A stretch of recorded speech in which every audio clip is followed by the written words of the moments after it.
اپنے کھیت میں سے بند گوبھی توڑنے جا رہی تھی۔ راستے میں ایک غار تھا جس میں 12 آدمی رہتے تھے۔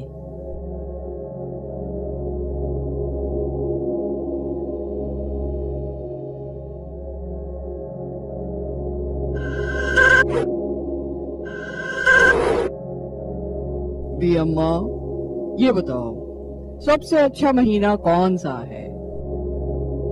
سبھی مہینے اچھے ہوتے ہیں بیٹا، بڑھیا نے کہا۔ دیکھو تو جنوری میں سفید سفید برف گرتے ہیں، فروری میں بارش ہوتی ہے، اور مارچ میں پھول ہی پھول کھلتے ہیں۔ باقی سارے مہینے بھی بہت اچھے ہوتے ہیں۔ بی اماں، تم نے ہم سب کی تعریف کی ہے، اس لیے ہم تمہیں انعام دینا چاہتے ہیں کیونکہ ہم ہی 12 مہینے ہیں۔ انہوں نے ٹوکری میں بہت سارا سونا بھر کر بڑھیا کو دے دیا۔ بڑھیا ان کا شکریہ ادا کر کے گھر چلی گئی۔ گھر آ کر اس نے اپنے بچوں کو سونا دکھایا اور ان سے کہا، اب ہم بہت امیر ہو جائیں گے، دیکھو میں کتنا سونا لائی ہوں۔ اس وقت بڑھیا کی ایک ہمسائی وہاں آ گئی۔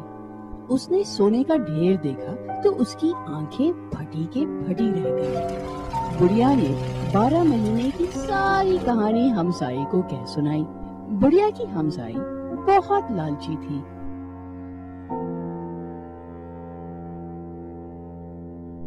وہ دوڑی دوڑی اس غار میں گئی جس میں وہ 12 آدمی رہتے تھے۔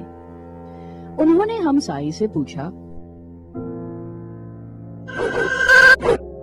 بی اماں، سب سے اچھا مہینہ کون سا ہے؟ ہمسائی بولی، خدا لگتی بات تو یہ ہے کہ کوئی بھی مہینہ اچھا نہیں ہوتا۔ دیکھو نا، جنوری میں برف پڑتی ہے، فروری میں بارشیں شروع ہو جاتی ہیں، اور اسی طرح ہر مہینے کوئی نہ کوئی بلا نازل ہو جاتی ہے۔ آپ کا بہت شکریہ بڑی بی، لائیے اپنی ٹوکری دیجیے، ہم آپ کو انعام دیں گے۔ 12 مہینوں نے ہمسائی کی ٹوکری بھر کر اوپر سے پتے ڈھک دیے۔ ہمسائی ٹوکری اٹھا کر گھر بھاگی تاکہ جلدی سے کھول کر دیکھے بھلا 12 مہینوں نے کیا انعام دیا ہے۔ جب وہ گھر پہنچی تو اس نے اپنے بچوں سے کہا، اب ہم بھی اس بڑھیا کی طرح امیر ہو جائیں گے۔ یہ کہہ کر اس نے ٹوکری میز پر الٹ دی، لیکن ٹوکری میں سونے کی جگہ کنکر پتھر بھرے ہوئے تھے۔ ہمسائی بہت ناراض ہوئی اور بھاگی بھاگی بڑھیا کے پاس گئی۔ بڑھیا نے پوچھا، جب ان 12 آدمیوں نے تم سے پوچھا تھا کہ کون سا مہینہ اچھا ہوتا ہے تو تم نے کیا جواب دیا؟ میں نے تو صاف صاف کہہ دیا تھا کہ میرا کوئی بھی مہینہ اچھا نہیں ہوتا۔